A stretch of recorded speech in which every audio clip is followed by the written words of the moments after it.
My grandmother used to make this for me, and I loved it. Whenever I found this recipe, I had to try it. We're going to start with 1 large egg and a little bit of vegetable oil, 1/2 cup. Just go ahead and put it in there with your egg. Next up, we got just a little bit of Greek yogurt. Now, I'm pretty sure her recipe didn't include this, but it sure is good for us. Just 1/2 cup of that in there. Next up, some vanilla flavoring, just to make sure it's got that sweetness that we love so much. That's 1 teaspoon. Y'all just be kind of careful with it. A little bit goes a long way. Next up, of course, is sugar. We're going to put 1/2 cup of that in there, and then some brown sugar, 1/2 cup there.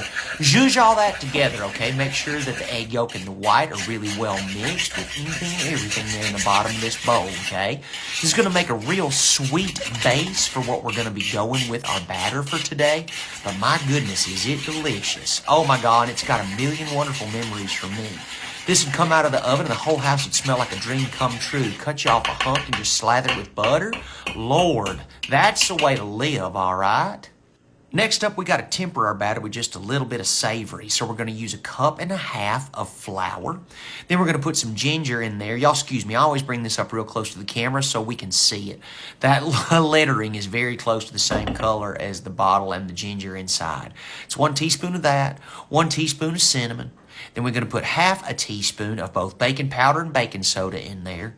A little bit of sea salt. Go ahead and grind a few grinds of that in there just to taste. Beautiful. Then we're going to mix that up, fold all these ingredients. Please be very careful with this, all right? Because now that we've got the flour in there, that powder can absolutely go everywhere. So we'll do just a little bit of fold just to make sure that we get all of those really well mixed in there and get all of those dry ingredients blended into the batter. Next up, we're going to use a little bit of apple, okay? So that's going to be 1 small green apple that we're going to go ahead and shred and add right in after we've cored it, okay? Please get all the seeds and the core out of there. Beautiful. Then what we're going to do is add just a little bit of these zucchini noodles.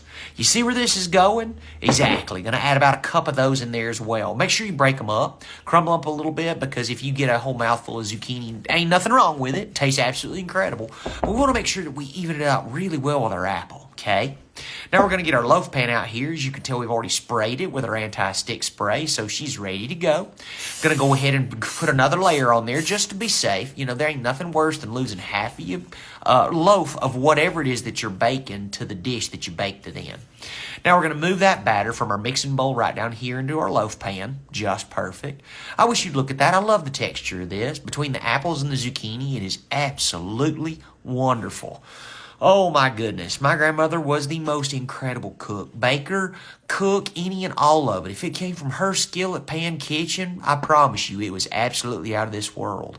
And be able to do this as part of like an homage to her, a little bit of nod in her direction, it makes me real happy. So 400 degrees and 30 minutes later, we've got this gorgeous loaf of apple zucchini bread. Get a real sharp knife, go ahead and cut it. Give it a second to cool, okay? If it's a little hot, that's fine because we got to melt our butter. God knows we don't want to do this without putting butter on it. Oh, golly bum, it's delicious by itself. But whenever you slather it in butter, that is the stuff dreams are made of, friends.